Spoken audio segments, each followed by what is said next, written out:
सानिका ओम नमो आदेश अलग निरंजन कृष्णा ईश्वर यांचा शिवानी भागीराव प्रसन्न विष्णू शेठ आवार यांचा आमदार केशव सर्जा या गाडीचा 1 नंबर विजयी गाडी मालकाचा चालकाचा हार्दिक हार्दिक असा अभिनंदन।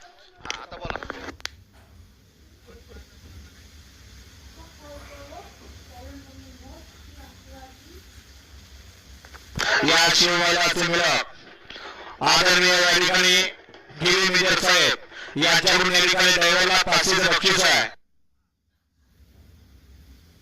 नियोजनाचा बादशाह पप्पू शेठ गाडीकर यांना 500 बक्षीस आहे। राहुल शेठ मोरे यांना 500 रुपयाचं बक्षीस आहे। संदीप शेठ दांगड यांना सुद्धा 500 रुपयाचं बक्षीस आहे। सत्यम ड्रायव्हरला 500 रुपयाचं बक्षीस आहे आणि समाज 500 रुपयाचं बक्षीस आहे।